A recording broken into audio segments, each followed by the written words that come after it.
अस्सलाम वालेकुम स्टूडेंट, कैसा हाल है? आप सब लोग खैरियत से हो? तो आज हम एक नया टॉपिक लेके आए जो फंडामेंटल केमिस्ट्री का लेक्चर नंबर 5 है। तो आज हम पढ़ेंगे एटॉमिक मास, एटॉमिक नंबर। तो चलो शुरू करते एटॉमिक नंबर से। एटॉमिक नंबर,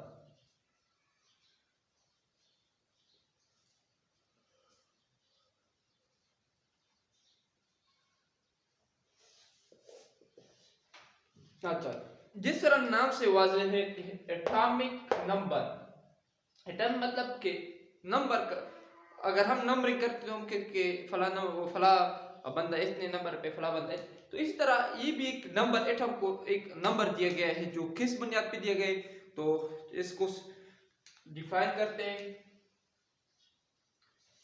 अच्छा, the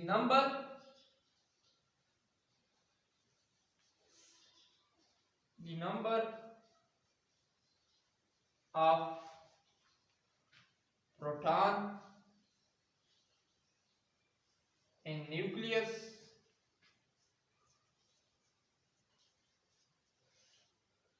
the number of proton in nucleus are the number of electron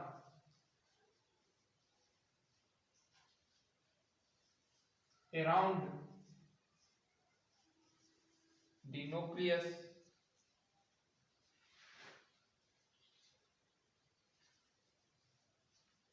is known as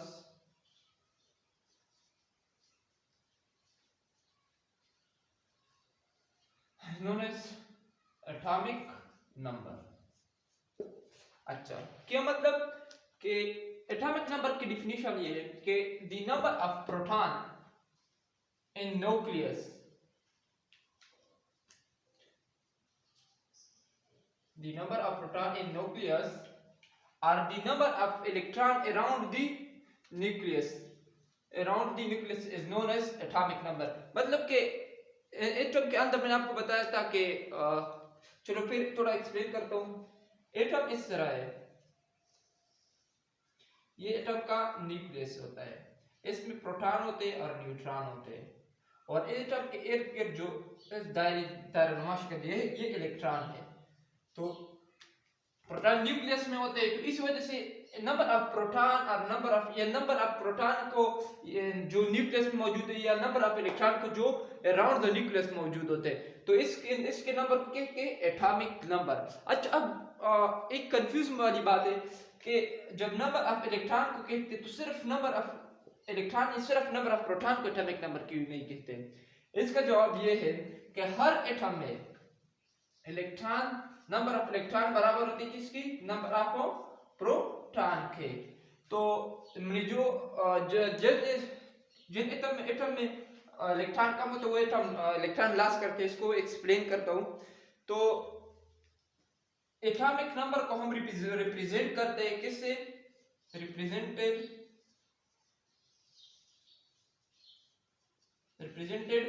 bye किससे? Z। एटॉमिक नंबर को हम किससे रिप्रेजेंट करते हैं? Z से। इसको याद रखें, मैं आगे Z सिर्फ यूज करूंगा, तो आप इसको नोट कर ले कि एटॉमिक नंबर Z से रिप्रेजेंट, हम Z से रिप्रेजेंट करते हैं। अच्छा, चलो अब एक्सप्लेन करते हैं इसको, थोड़ा एक्सप्लेनेशन।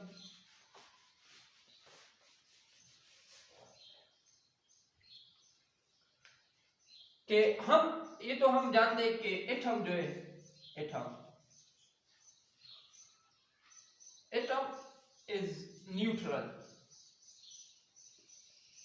एटम न्यूट्रल क्यों है? वही बात की कि एटॉमिक नंबर को हम इलेक्ट्रॉन, ये सिर्फ इलेक्ट्रॉन क्यों नहीं किया, सिर्फ प्रोटॉन, इस बात की तरफ आते हैं।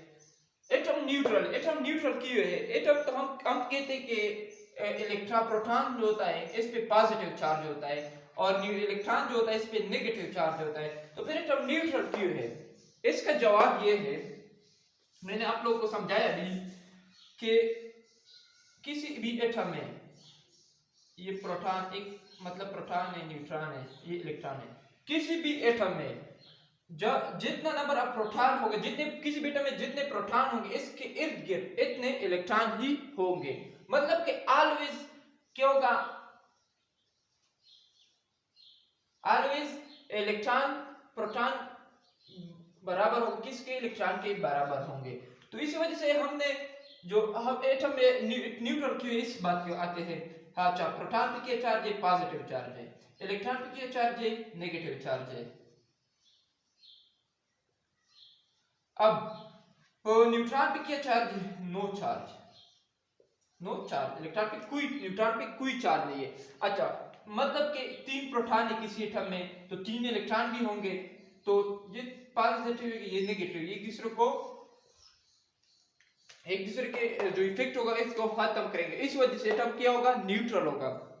अच्छा, ये तो अब दूसरी बात कि कोई भी एटम हो वो इलेक्ट्रॉन लॉस कर सकता है। इन्हीं एटम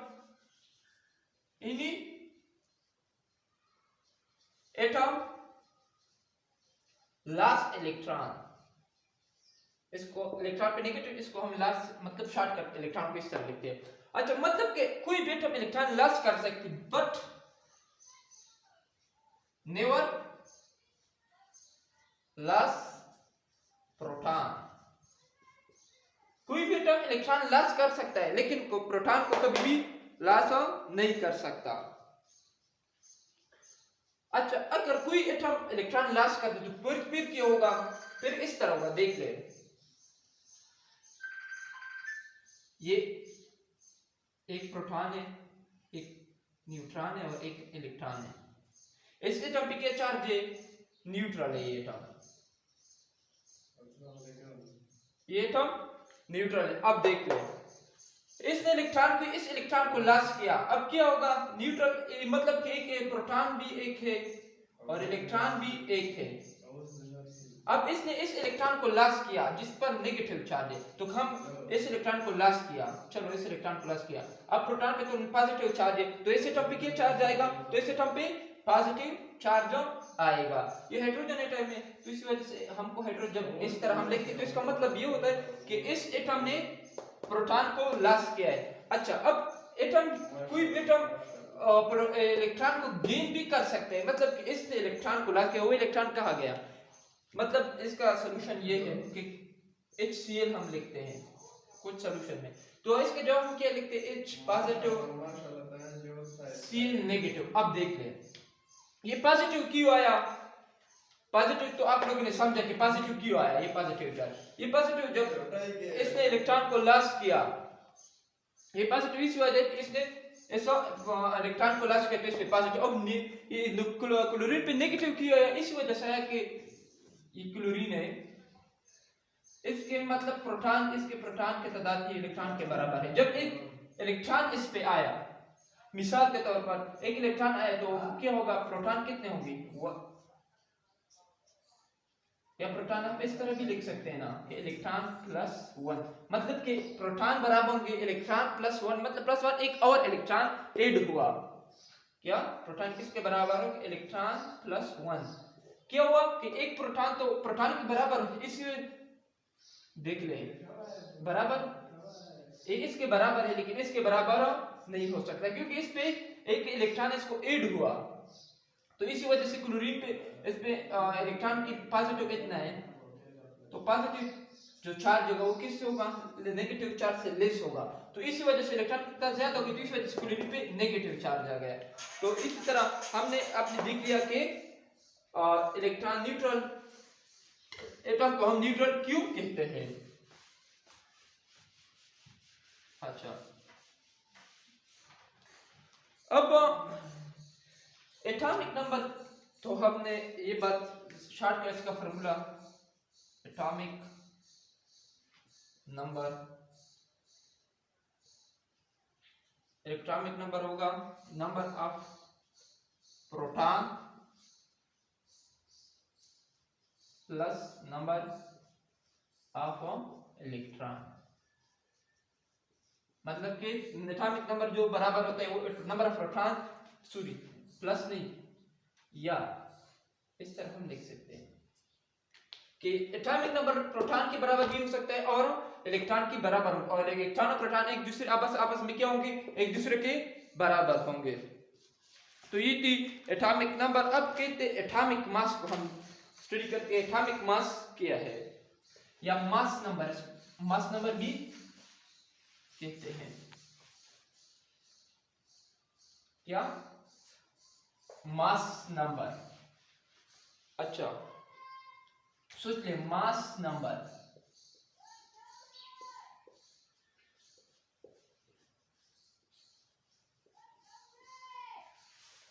इसके भी नाम से वाज़ेह है। मास को हम जानते हैं कि मास क्या चीज है, मास वजन कहते हैं शॉर्टकट अल्फाज में अगर हम देख ले, मतलब अपने जुबान में।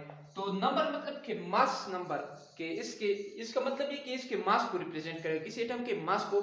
इसके नाम से वाज़ेह है कि ये मास नंबर किसी एटम के मास को, मतलब कि इसके वजन को, वेट को रिप्रेजेंट करेगा। तो चलो इसको मास नंबर, इसको हम एटॉमिक मास भी कह सकते हैं। क्या कह सकते हैं? एटॉमिक मास, मतलब कि ये एटम के मास को रिप्रेजेंट करेगा। इसका डिफिनीशन क्या है? इसका डिफिनीशन ये है, the total number of proton and the total number of proton and neutron present in nucleus is called mass number।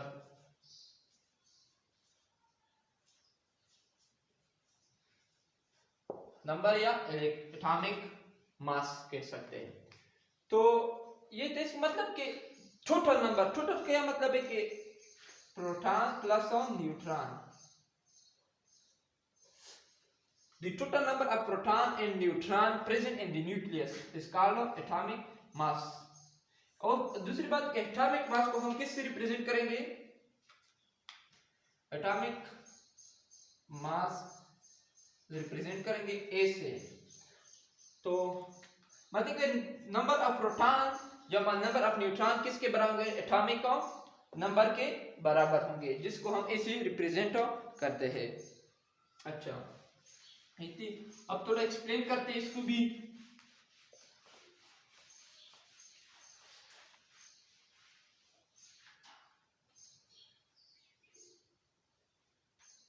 Atomic mass, sorry atomic mass.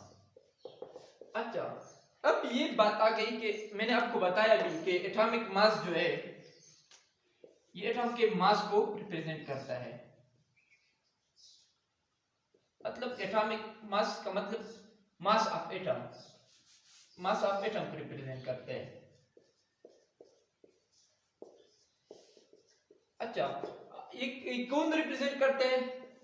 Proton और न्यूट्रॉन। अच्छा, अब सवाल ये पैदा हुआ कि हम एटम में इलेक्ट्रॉन भी होते हैं ना। क्वेश्चन है कि हम कहते हैं कि ये एटम की मास को ये रिप्रेजेंट करते हैं, क्यों ये रिप्रेजेंट करते हैं? एटम में इलेक्ट्रॉन भी है, तो अब इलेक्ट्रॉन की वजन सिर्फ प्रोटॉन और इलेक्ट्रॉन का, न्यूट्रॉन का वजन तो नहीं है, एटम में इलेक्ट्रॉन का वजन भी है। तो इसका आंसर ये है कि जो प्रोटॉन या न्यूट्रॉन का जो वेट है वो कितना वेरी ग्रेटर है कि इस कंपेयर टू किसके? इलेक्ट्रॉन के।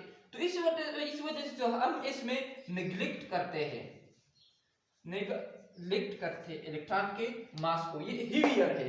क्यों हेवियर है? मतलब इस वजह से हम इसके जो एटम का मास है वो इलेक्ट्रॉन का मास इसमें हम नहीं लिखते, एटम इलेक्ट्रॉन के मास को हम इसमें निग्लेक्ट करते हैं।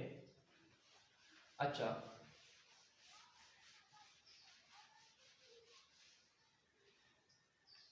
एक एटॉमिक मास जो होता है वो किस चीज के बराबर होता है? Proton plus neutron. ये प्रोटॉन क्या चीज है? प्रोटॉन क्या है? एटॉमिक नंबर है ना।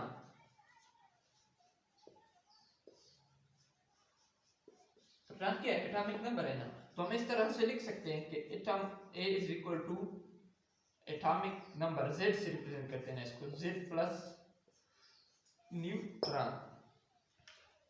अच्छा, अब इसके लिए भी हमें एक फार्मूला आ गया ना, तो Z को हम इस तरह से लिख सकते हैं कि A माइनस n मतलब न्यूट्रॉन, कि अगर हमें एटॉमिक मास मालूम और न्यूट्रॉन मालूम हो तो हम इससे एटॉमिक नंबर मालूम कर सकते हैं। तो चलो इसमें तो चंद क्वेश्चंस करते हैं न्यूमेरिकल, कि आप लोगों को समझ आए।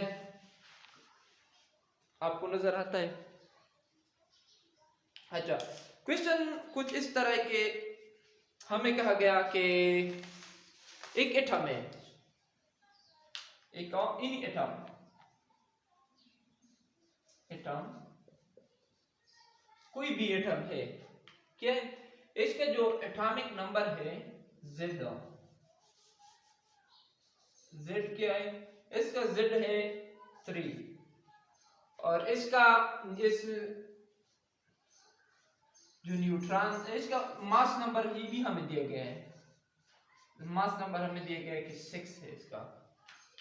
अच्छा, हम अब हमें क्या कहा गया है कि इसके प्रोटॉन मालूम कर ले, इलेक्ट्रॉन मालूम कर ले और न्यूट्रॉन भी मालूम कर ले। तो शॉर्ट तरीका है, क्या है? एटॉमिक नंबर किसके बराबर है? एटॉमिक नंबर किसके बराबर है? Proton is equal to neutron के बराबर है ना, मतलब कि प्रोटॉन इलेक्ट्रॉन और एटॉमिक नंबर ये एक ही बात है ना। तो जिस तक एटॉमिक नंबर यही 3 प्रोटॉन भी होंगे इसमें, 3 इलेक्ट्रॉन भी होंगे। अब बात आ गई न्यूट्रॉन की कि ये कितने होंगे, तो इसके लिए भी शॉर्ट मेथड है।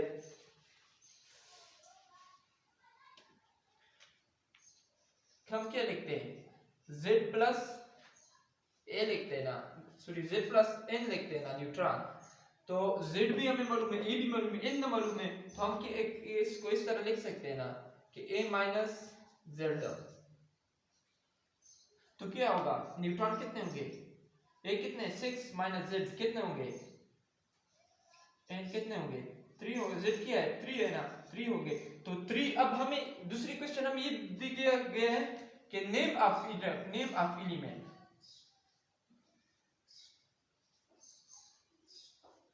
कि जो एलिमेंट है इसका नेम भी मालूम करो। नेम किस तरह है?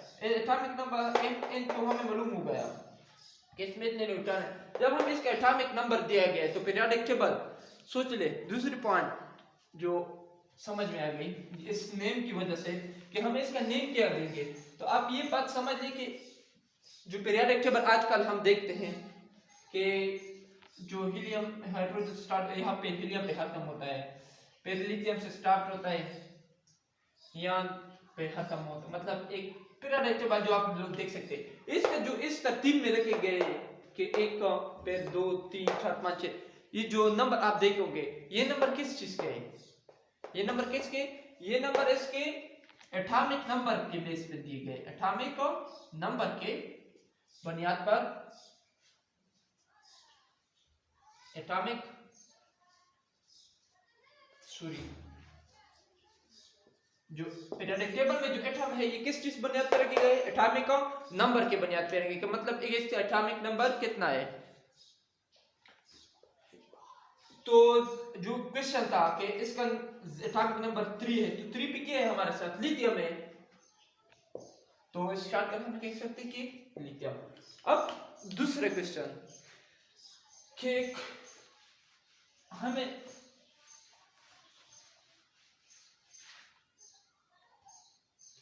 के फुलरीन लिखते हैं कैपिटल है, 9 एटॉमिक नंबर इसका। तो अब दुनिया में कहीं भी कोई एलिमेंट भी होगा जिसमें इलेक्ट्रॉन की तादाद दुनिया में, सोच ले, पॉइंट की बात है, हमें ये पता है कि फ्लोरीन का एटॉमिक नंबर क्या है? 9 है। तो इन्हीं atom in the world, in the universe who contain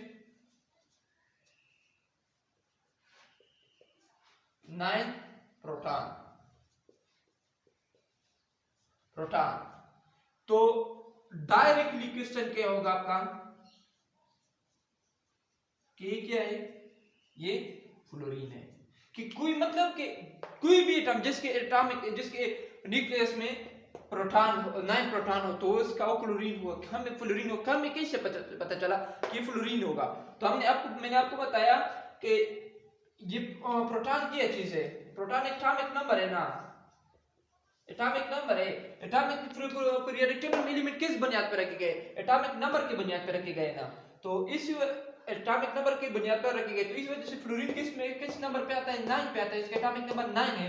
तो इस वजह से दोनों में कोई भी एटम होगा जिसमें कि न्यूक्लियस में 9 प्रोटॉन हो तो क्या होगा? फ्लोरीन होगा। तो अब एक और क्वेश्चन है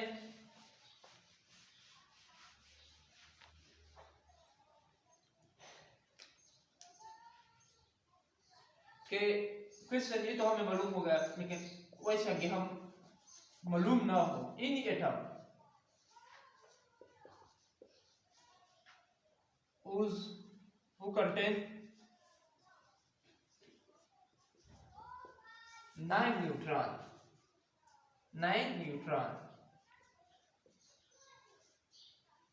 9 न्यूट्रॉन फाइंड क्या करें? Find A Z electron proton और नेम ऑफ एलिमेंट।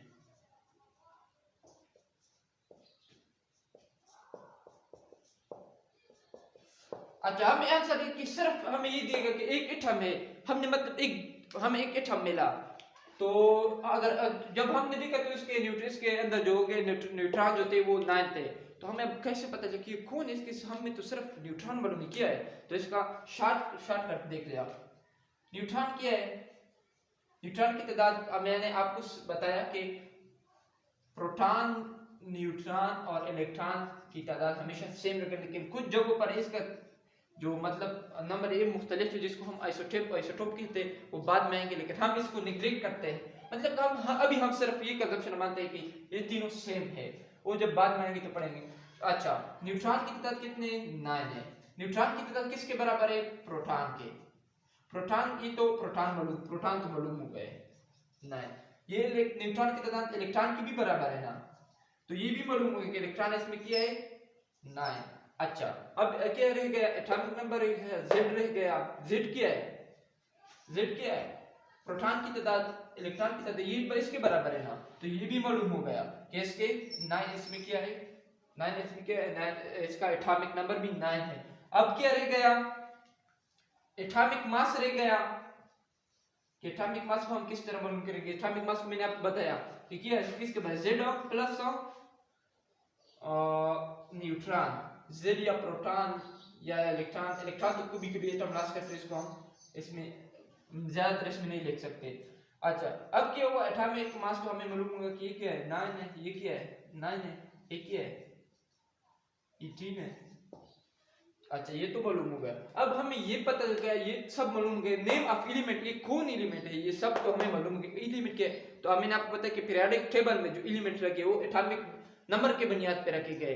तो 9 नंबर पे कौन आता है? फ्लोरीन आता है। तो इसका एटॉमिक इसका क्या होगा? फ्लोरीन होगा।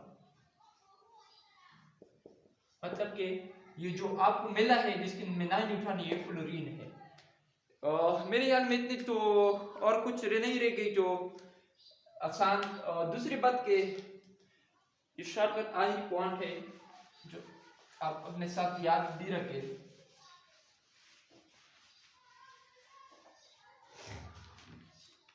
जो जिसको आपने अपने साथ याद रखना होगा, जेड नहीं लिखते, चलो पॉइंट है कि कोई भी एटम है एक्स, कोई एटम एक्स नाम है इसका, तो यहां पर जो होंगे जेड होगा, यहां पर ए होंगे। मतलब कि कोई भी एटम आपको मिला, एलिमेंट आपको मिला जिसके पीरियोडिक टेबल में आ जाए, आप देखते हैं कि यहाँ पर कुछ इनसे लिखते होते हैं, यहाँ भी कुछ लिखा होता है। तो यहाँ पर जो लिखा होता है वो क्या होता है? वो एटॉमिक नंबर होता है, एटॉमिक नंबर। और जो यहाँ पर होता है वो एटॉमिक मास होता है। समझ गए कि एटॉमिक नंबर, एटॉमिक मास। अब तो कोई इतनी, मेरे ख्याल में इतनी बड़ी चीजें ना नहीं कि जो मैंने आप लोगों के साथ डिस्कस ना किया हो। तो मुझे भी इजाज़त दीजिए, इंशाल्लाह नेक्स्ट वीडियो में फिर हाजिर होंगे। और इंशाल्लाह नेक्स्ट वीडियो में हम रिलेटिव एटॉमिक मास जो आगे जो टॉपिक है कोर्स के मुताबिक वो पढ़ेंगे। तो दुआ में याद रखना। अस्सलाम वालेकुम।